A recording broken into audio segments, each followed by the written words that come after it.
The Mughal Empire in India, a tale of power, culture, and legacy. Long ago, in the early 1500s, the vast lands of northern India were divided among many small kingdoms. Into this world of rival rulers and endless battles rode a young man from Central Asia, Babur, a descendant of the great conquerors Timur, Tamerlane, and Genghis Khan. Babur was brave, ambitious, and determined to build a mighty empire. In 1526, he led his small army across the Khyber Pass into India. At the Battle of Panipat, his cannons thundered across the plains, defeating the powerful Sultan of Delhi, Ibrahim Lodi. That victory marked the birth of the Mughal Empire in India, an empire that would shape the subcontinent for more than 300 years.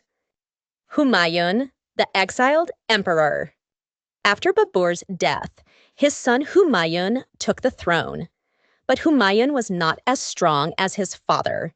He lost battles to local rulers and was even forced to flee to Persia.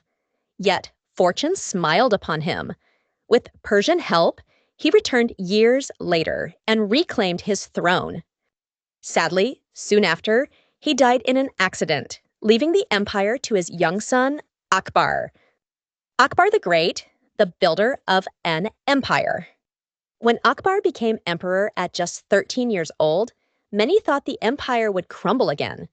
But Akbar proved to be one of India's greatest rulers. He was wise, curious, and fair. He expanded the empire across almost all of northern and central India through both war and diplomacy. But Akbar's greatness came not just from conquest, it came from his vision of unity.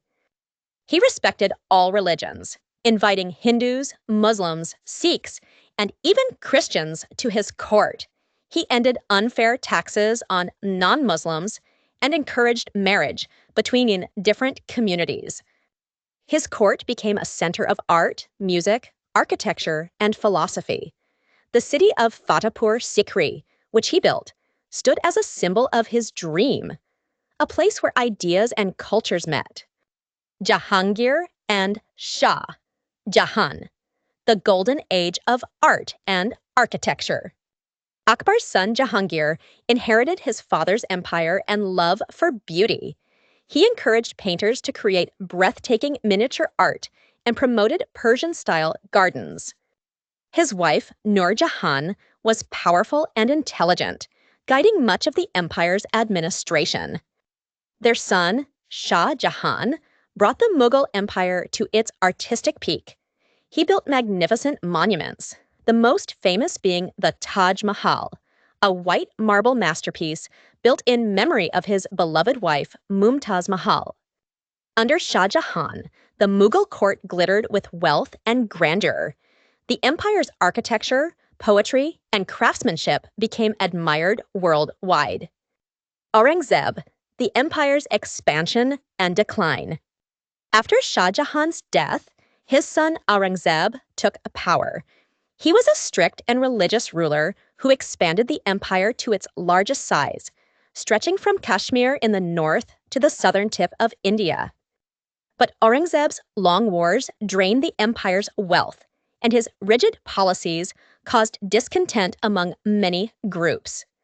After his death in 1707, the once great Mughal Empire began to weaken. Local rulers rose to power, and European trading companies, especially the British East India Company, began to take control of Indian territories. The fall and legacy of the Mughals. By the 1800s, the Mughals ruled only a small area around Delhi. In 1857, during the Indian Rebellion against British rule, the last Mughal emperor, Bahadur Shah II, Zafar, was captured and exiled to Burma. That marked the end of the Mughal Empire and the beginning of British rule in India. Yet the Mughal legacy lived on. Their architecture, art, language, Urdu, and culture became woven into the fabric of India's identity. The red sandstone forts, domed mosques, and elegant gardens of Delhi, Agra, and Lahore still tell the story of a time when emperors dreamed of uniting the land through power, beauty, and faith. Moral of the story: the story of the Mughal Empire teaches that true greatness is not only measured by how much land a ruler conquers, but by how much harmony, art, and understanding he brings to his people.